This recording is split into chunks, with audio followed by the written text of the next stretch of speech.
Good. Thanks for the warm. What a beautiful drive I had. We're here from Grand Rapids this morning. It's great to be with you on such a sunny day. And to take another step with you in the process of moving in the Vital Church Initiative. How many of you were part of that, part of the VCI team here at Poland? That's great. Glad that you were a part. That's tremendous. Thanks for so much energy and effort. We believe God has a future for you. We believe Jesus is always on mission. We believe God's Spirit is alive and moving. And I want to think with you this morning about being a vital church, and especially about vital signs. Today is a service of renewal. A couple of months ago, I was at my doctor's office for my annual physical. I go there every year, and he discovered that I had skin rust. Anybody ever discover they have skin rust? It's one of those little blemishes that have to be removed, okay? And so now I will go back to my doctor's office, and I will have the skin rust removed. I'm not going to tell you anything more about it, okay? So we're not going to get, queasy here this morning. But that happens in church. Churches get rusty. They get skin rust. And so we have a service of renewal today, if need be, to remove a little of that rust and to remember the purpose that Jesus has for us, that God has for us. And in order to get at that, I want to come back with you to the scripture story that was read to us this morning. It's a very, very interesting story. Jesus is on his way to visit someone's home. The owner of the preacher at the local church, let's put it that way, at the synagogue ruler's home. He's on his way to visit him, and he gets derailed. He gets derailed because someone touches him, and suddenly the story goes off script. Okay, so the first thing that's interesting about the story that was read first this morning is the curious relationship that Jesus has with insiders and outsiders. See, the synagogue ruler, Jairus, whose home Jesus was poised to visit because his daughter was terribly sick, is the consummate insider. He's the credentialed leader of the religious community. If Jesus is going to hang out with anybody, it's going to be with Jairus, the insider. And so Jesus is on his way there, not only because of his status, but also because of his need. His daughter is sick. And then Jesus gets touched by a woman. Now, it's one thing for a woman to touch a man in this culture of the first century. It's another thing for this woman to have a chronic issue of bleeding and to touch this man. Because the Jews had a big deal with ritual cleanliness. They had a big deal with it. You could become unclean lots of different ways. You could be unclean because you ate the wrong kind of food. You could be unclean because you touched a dead animal. You could become unclean because your house had mildew in it. My goodness sakes. You could become unclean because for dietary reasons, for ritual reasons. You could have all kinds of, and whenever you became unclean, if you go back and read in the Older Testament, in the book of Leviticus, you find out what happens when you become unclean, is you have to jump through all kinds of hoops to get clean again. The Jews had a big deal with ritual cleanliness. And so now Jesus not only gets touched by a woman, which would have been a bit of an issue just around decorum, but now Jesus gets touched by a woman who has a chronic bleeding issue, and blood and uncleanliness were like synonymous for the Jewish people. And so now Jesus, who's on his way to the home of an insider, a consummate insider, a synagogue ruler, who epitomizes all the Jewish cleanliness, is touched by someone who is unclean. And everything comes to a screeching, as my father used to say, halt in the story. And he says, "Who touched me? Stop everything. Who touched me?" And he has a conversation with this woman, and he says, "Your faith has made you whole. Go." See, right out of the gates, Jesus messes with everything that we have set up in nice, tight lines and rows, doesn't he? Right out of the gates, Jesus turns everything upside down. See, Jesus is far more focused on the outsider than he is on the insider.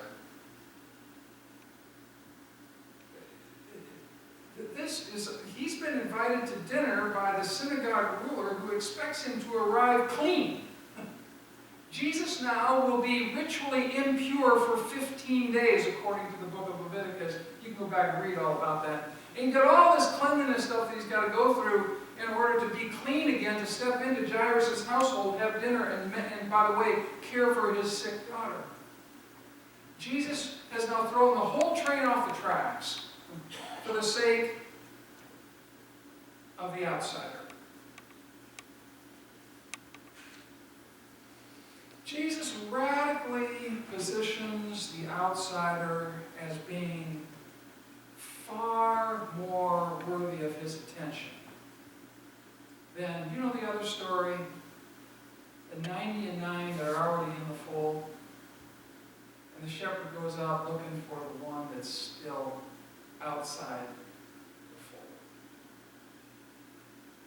He's far more focused on the outsider. He doesn't wait, here's the other thing, he doesn't wait to get to church to do ministry. You like that, John? Jesus doesn't wait to get to the synagogue and tell the woman, "I'll meet you there." You come to the synagogue, sit down, listen to me teach for a while, and then we'll have a little healing time up at the altar.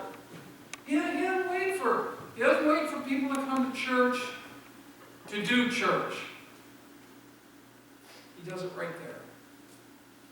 He says, "Who touched me?" And finally, he's so sensitive to his surroundings. He's so attentive. There's a word that people use today about folks that live in the moment. You know about living in the moment? Not dreaming about the day someday or always thinking about the day that was, but living right in this moment, called being mindful. Paying attention to this moment. Jesus is paying such good attention to this very moment. He says, "Who touched me?" The first sign of a vital church, from this story anyway, the first indicator, it seems to me, is that we are paying close attention to the ways of Jesus. See, like the line goes, you can't make this stuff up. Jesus' ways always violate our ways. Jesus' ways always mess with our habits. And you can't kind of just go there and figure you're going to stay on track, because Jesus is always going to surprise you. So we have to keep coming back to him over and over and over and pay close attention to his way. Peter, James, and John are watching this whole thing play out. We have the benefit of watching this whole thing play out. And apart from regularly watching how Jesus does life, we will lose spiritual vitality. So I have to ask you a question. How do you doing at paying attention to Jesus? How are you doing at paying close attention to the way Jesus does life? You can't make this stuff up. He always does life a little, well, considerably different than I do life.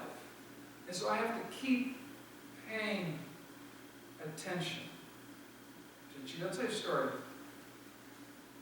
There's a congregation, a small congregation up in my town, and they would acknowledge that they were not paying close attention to Jesus. The name of the church, you got to be careful what you name a church, John. The name of this church was New Life Church, okay? And just between you and I, well, it was pretty well known. There was no new life at New Life Church. It was in a neighborhood, and the congregation was in really rough shape. The neighborhood had changed radically from the congregation. And there was really no life at New Life. They were just going through the motions. And finally, one day, they began to really pay attention to the way of Jesus. They had to kind of get back to that moment of saying, whatever all the other messages are, really it's only the message of Jesus that matters.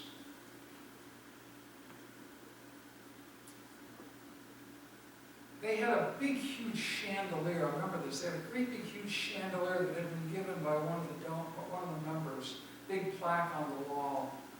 And for the neighborhood, for the community around them, it was quite off-putting. It kind of made the church feel like it was their own little club. It was just their deal. And so I remember the day whenever they essentially handed over the keys to a pastoral leader from the neighborhood who was well networked with the people of the neighborhood. See, New Life Church had become a commuter church for people who were no longer part of the neighborhood, and they handed over the keys to a pastor from the neighborhood. New Life Church continued to meet there at a different hour on Sunday morning. But now suddenly there truly was a new life at New Life Church. A different congregation made up of a different demographic, a different group of folks. And together this original congregation and this new congregation began to bond together, and together they recognized that Christ had led them in being new life in that community. It's the first step in being a vital church. And it's different for every church. No two churches are alike. No two settings are alike. But it always begins by a willingness to say, whatever anybody else's messages are, we're paying attention to Jesus. Where is Jesus leading us here? He does things, and you can't just kind of take your eye off Jesus and figure it out yourself. You have to keep your eye on Jesus. The second thing you note in the story is how Jesus messes with all the barriers and the boundaries. Notice the barriers in the story. Her status, she doesn't fit in. She's unclean. She's a woman. She's got a reputation in the community as not fitting in. Their traditions, they must uphold them. That's their identity as the synagogue and its traditions. The logistics, there's a crowd, there's lots of people watching. And those folks, as they're watching, are themselves becoming a barrier between the woman and Jesus. And Jesus cuts through all those barriers and all those boundaries. And he simply says, the only thing that matters. All the trimmings, all the formalities, all the traditions, all the must-dos and shouldn't-dos, none of that matters anymore. There's only one thing that matters. You know what matters? Who touched me? That's the only thing that matters to Jesus. Who's coming my way? Who wants to touch me? That's the only thing that matters to Jesus. Jesus cuts through those barriers. He deconstructs them. He dismantles them with 3 words. Who touched me? And then all the issues of impurity and rituals and traditions suddenly just evaporate.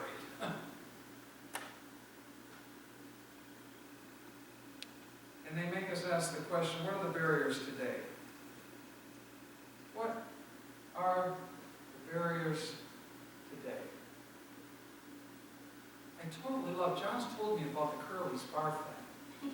And to hear about it again this morning, you know, sometimes it is something like a building that people can't walk into a building. That's the barrier. And if we just kind of stay, and I don't have to lecture you on this because you aren't, so don't hear it the wrong way, but you know, if we just stay in our little space and say, folks, you got to come here, or we don't do church anywhere else. You know, Jesus wants to deconstruct that way of thinking, because it really doesn't matter. This building just doesn't matter that much. It's a wonderful building. It's a beautiful building. You know, it's gorgeous. But what really matters is who's moving my way? Who wants to touch me? Who wants to be connected to me? See, the first vital sign of a church, I believe, from this story, is that it's paying close attention to Jesus. It's keeping its eye on Jesus. You can't make this stuff up. You have to always be watching for Jesus' way and take your cues from him, not from anyone else. The second indicator of a vital congregation, I believe, from this story, is that we're always trying to deconstruct the barriers between Jesus and others. We're always trying to take down the obstacles, remove the impediments. Because at the end of the day, all this stuff doesn't matter around the question, who wants to touch or be touched by Jesus?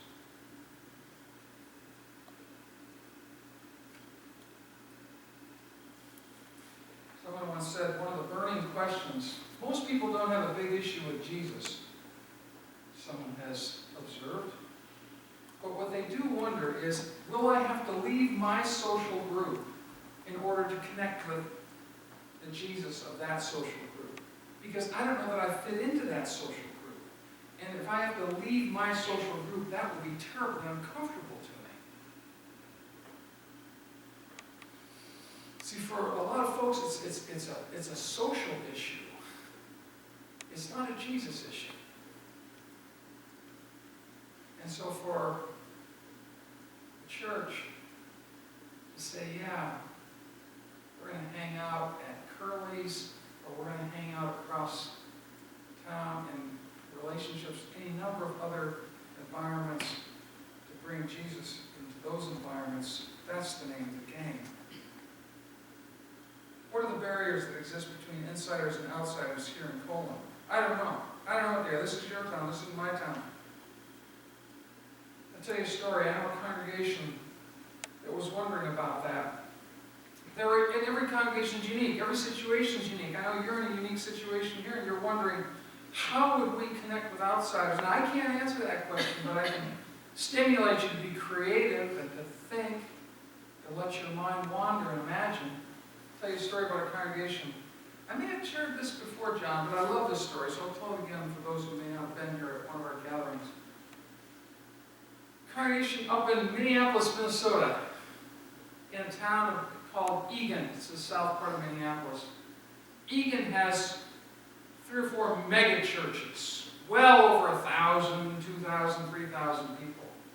And in the shadow of those mega churches, there was a little congregation of about 150 or so. And they were dwindling, and they were wondering if they were even going to have a future, because everybody was going to the great big mega churches, right? And they sat there, and they did a woe is me for a while. And then they just said, no, we got what barriers could we deconstruct? How could we be a place for people who want to receive a touch from Jesus? And they prayed, and they waited, and they thought, and they discerned. And they discovered one day that there was no church in all of Minneapolis-St. Paul for the deaf community. No church in that great city for those who were deaf. And so they decided that they would launch a deaf congregation. They put together the right things needed to do that. And not only did they get quite a number of folks who finally found a place where they could connect with folks that understood their journey, but they got family members from those folks, and relations, and neighbors, and other connections. And now there is yet another vital, vibrant congregation in Eagan, Minnesota, down there in the south suburbs of Minneapolis. Because they asked the question, who wants a touch from Jesus? How can we reduce the barriers? How can we deconstruct and make a space for those who have felt like they are on the outside? See, Jesus puts high priority on those people. Those are the priority people that Jesus is always on the lookout for.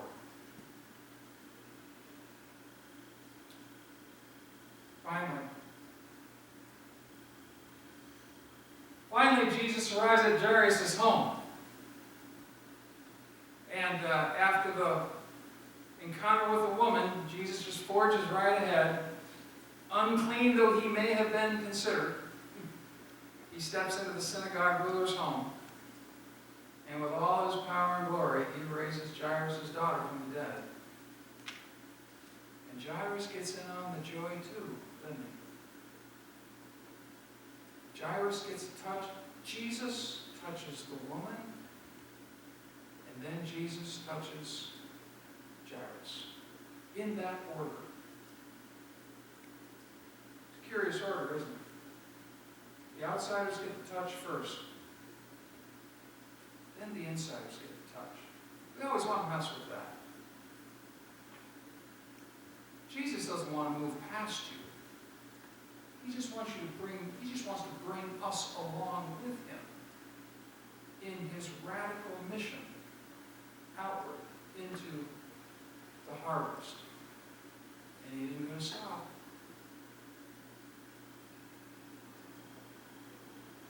Everybody needs a touch from Jesus. We need one too. The outsider needs a touch. Oh yeah, we believe that.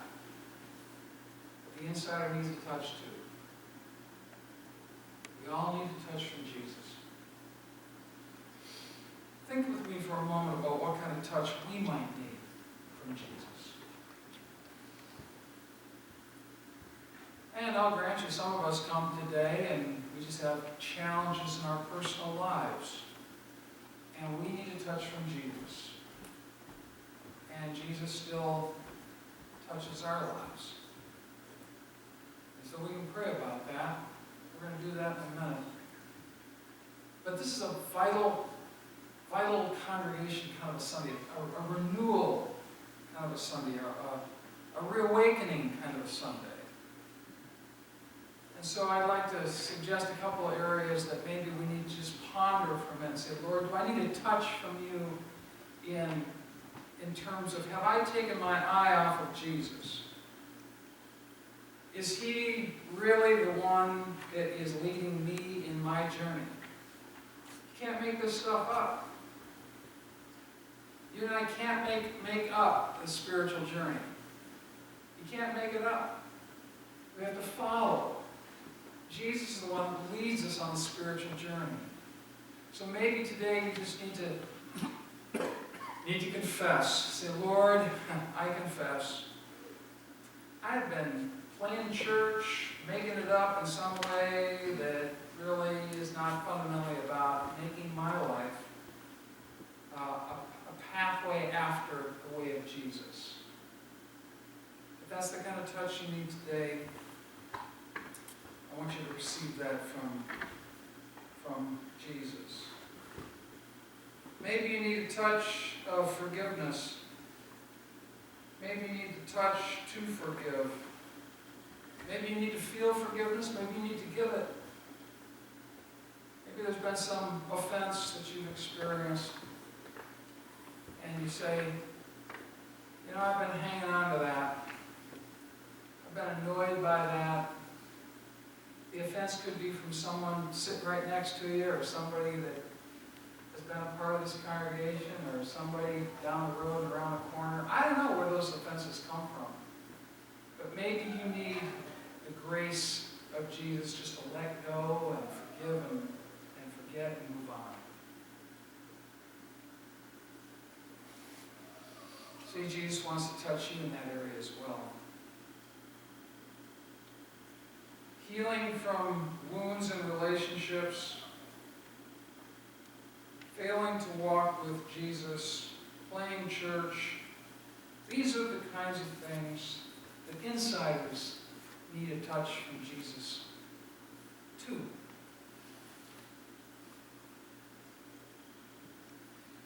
Maybe you're an outsider today. Maybe you're visiting. Maybe you've not been thinking of yourself as an insider to begin with.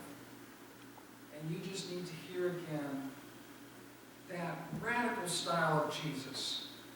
He doesn't ask any questions about whether you're good enough, or whether you're right enough, or whether you've got all the right emotions down. He just asks the question, who touched me? What I'd like us to do is just be quiet for a few moments and to ask the question, you know, God, where am I in this story? Where am I in this story? Go there with me for a moment. If you feel like you're an outsider and you didn't know there was enough grace for you that Jesus would touch you as unclean as you might feel, I want you to hear those words from Jesus who touched me. If you see yourself in the story and you feel like you're Jairus and you've been kind of on the inside and focused on all the things on the inside, and maybe you've got some cleaning up in your life and you need to reorient yourself towards Jesus, you can have that conversation with her.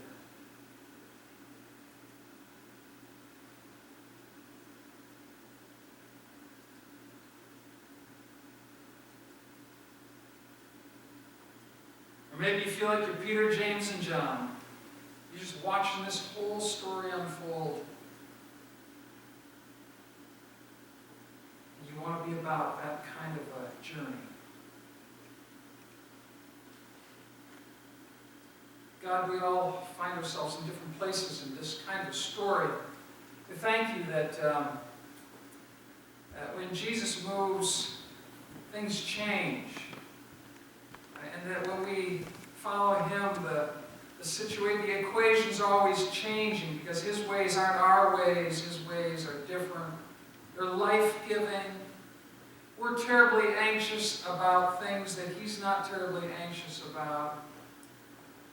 And in following him, vitality kind of creeps up on us and suddenly we're awake again, alive, and seeing you at work.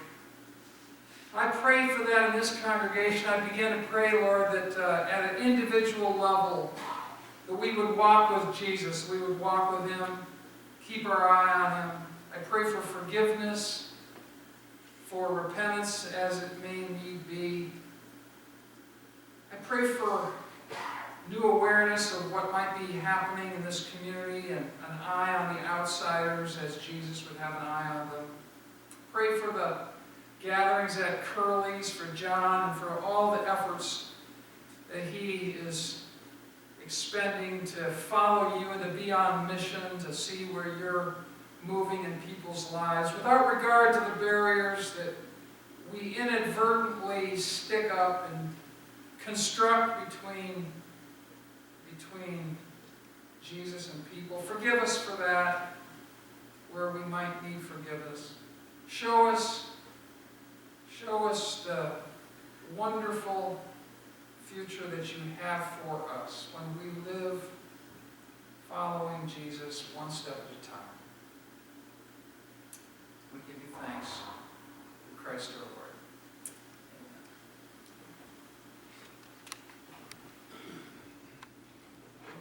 If you grab your Bible, no, we're